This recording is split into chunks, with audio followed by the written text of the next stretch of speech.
ગુજરાતમાં સ્થાનિક સ્વરાજ્યની ચૂંટણીને લઈને આજે મતગણતરીનો દિવસ છે એટલે આજે પરિણામ પણ આવવાનું છે. ત્યારે હવે મહેસાણાના જે કોંગ્રેસના પ્રમુખ છે બલદેવજી ઠાકોર, તેમના દ્વારા એક અપીલ કરવામાં આવી છે. ખાસ કરી અને લોકોને અને જે ગામના જે ઉમેદવારો છે તેમને અપીલ કરવામાં આવી છે. શું છે સમગ્ર મામલો, એની વિગતે ચર્ચા કરીશું. નમસ્કાર, હું છું ઉજ્જવલ અને આપ જોઈ રહ્યા છો નિર્ભય ન્યૂઝ. આપણે જોયું હતું કે આ સ્થાનિક સ્વરાજ્યની ચૂંટણીમાં અનેક બબાલો થઈ છે. મતગણતરીના દિવસે ક્યાંક ને ક્યાંક આવી કોઈ બબાલ ના થાય એને લઈ અને હવે બલદેવજી ઠાકોર મેદાને આવ્યા છે.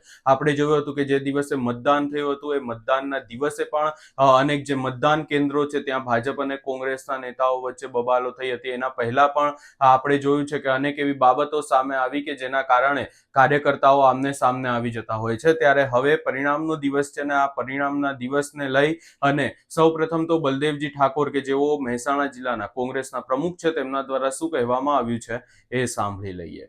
જય માતાજી.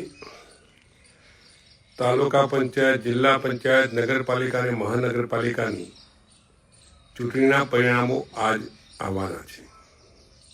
સમગ્ર મહેસાણા જિલ્લાના તમામ સૌ મતદારોને અને તમામ સૌ યુવાનોને મારી નમ્ર અપીલ છે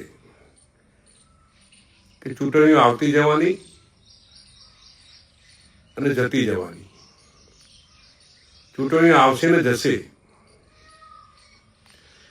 હાર જીત એ લોકોના હાથમાં છે. જેને વધારે મત મળશે એ જીતશે અને જેને ઓછા મત મળશે એ હારશે. સવાલ એટલો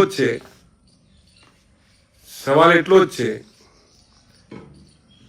કે ચૂંટણીઓમાં હાર જીત થઈ જવાની, પરંતુ ગામ વચ્ચે ઝેરના બીજ ન રોપાય એવું આપણે કોઈ વર્તન ન કરીએ, જેથી કરીને કામ વગરના ખોટા ઇસ્યુ ન બને.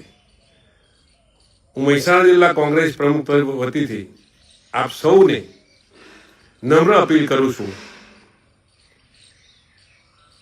કે ગામ એ ગામ રહે, સંબંધ એ સંબંધ રહે.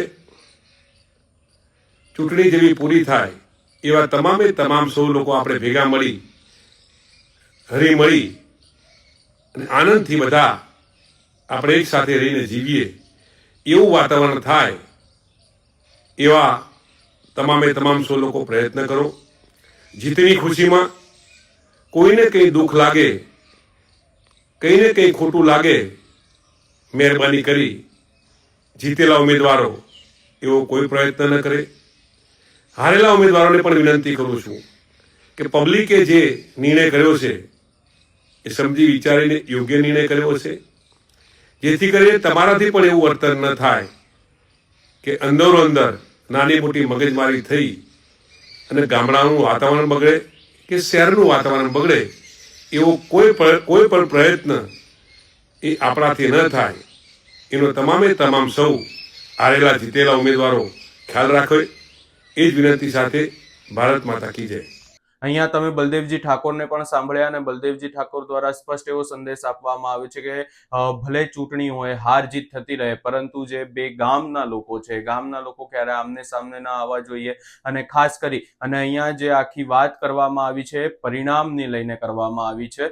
મહત્વપૂર્ણ વાત એ છે કે કોંગ્રેસ દ્વારા આ વખતે પણ પ્રયાસ પૂરતો કરવામાં આવ્યો છે કે કોંગ્રેસ આ ચૂંટણીમાં ક્યાંક ને ક્યાંક આગળ આવી શકે, પરંતુ બલદેવજી ઠાકોરનું જે રીતે નિવેદન આવ્યું છે હાર અને જીતને લઈને, એ ક્યાંક ને ક્યાંક કોઈ સૂચન પણ આપતું હોય એવું લાગી રહ્યું છે કે કોંગ્રેસની દાળ આ વખતે પણ કદાચ નહીં ગળે. પરંતુ આ તમામ ચર્ચાઓની વચ્ચે બલદેવજી ઠાકોરે અહીંયા સંદેશ સ્પષ્ટ આપી દીધો છે કાર્યકર્તાઓને અને જે ગામના લોકો હોય કે નેતાઓ હોય કોઈને પણ કે કંઈ પણ પરિણામ આવે, હાર થાય કે જીત થાય, પરંતુ કોઈએ પણ આ આખી બાબતમાં કોઈએ એકબીજાની સામે આવવાનું નથી. આ સમગ્ર બાબતે તમારો શું અભિપ્રાય છે એ અમને કમેન્ટ કરી જરૂર જણાવશો ને અમારી ચેનલ નિર્ભય ન્યૂઝને લાઇક, શેર, સબસ્ક્રાઇબ કરવાનું ભૂલશો નહીં.